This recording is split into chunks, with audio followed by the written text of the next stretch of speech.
एक लड़की की आत्मा। यह एक सच्ची घटना है। मोहन नाम का एक ऑटो ड्राइवर ऑटो चला के उससे जो पैसा कमाता उससे अपना घर चलाता था। और ज़्यादा पैसे कमाने के चक्कर में उसने रात को भी ऑटो चलाने लगा। रात में सवारी कम मिलते थे जिससे उसका ज़्यादा फ़ायदा नहीं हो पा रहा था। इसलिए उसने अगली रात को पास के ही शहर में रेलवे स्टेशन पे चला गया। काफ़ी देर से उसे कोई सवारी नहीं मिली। रात बहुत हो चुकी थी। एक लास्ट ट्रेन आने वाली थी। उस ट्रेन की सवारी के लिए मोहन स्टेशन में ही इंतज़ार करने लगा। बरसात का मौसम होने की वजह से वहाँ ज़ोर ज़ोर से बारिश होने लगा। तभी ट्रेन भी आ गई। कुछ ही देर में एक सुंदर सी लड़की मोहन के पास आई और उससे बोली, मुझे सोहागपुर जाना है। मोहन ने उस लड़की से कहा, सोहागपुर जाने के लिए रात का किराया 800 रुपया है। लड़की ने उससे कहा, ठीक है, अभी मेरे पास सिर्फ 500 रुपया ही है। मैं घर पहुंच के आपके बचे हुए 300 रुपया भी दे दूंगी।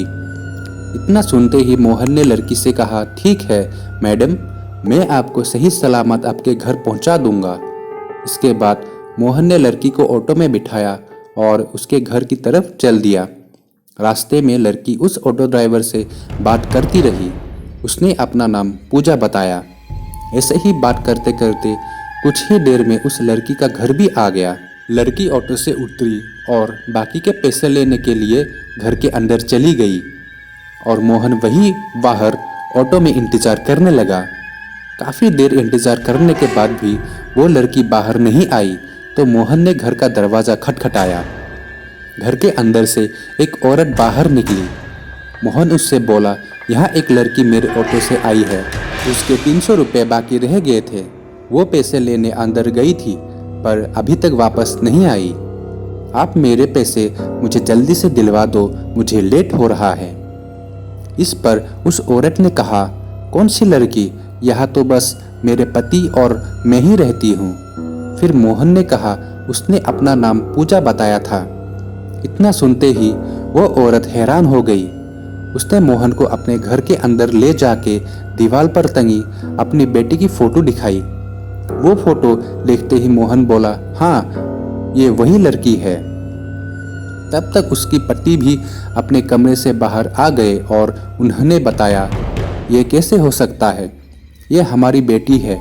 ये 3 साल पहले अपनी पढ़ाई पूरी करके हमारे घर आ रही थी। तभी एक ट्रक से उसका एक्सीडेंट हो गया। वो अब मर चुकी है।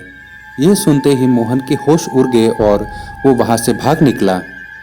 जैसे ही वो ऑटो के पास पहुँचा, उसके सीट पे बचे हुए 300 रुपये रखे थे। पैसे देख के मोहन की हालत और ख़राब हो गई। वो पैसा वहीं पे फेंक के मंत्र पढ़ते हुए वहाँ से भाग गया। उसके बाद मोहन ने कभी भी रात में ऑटो नहीं चलाया।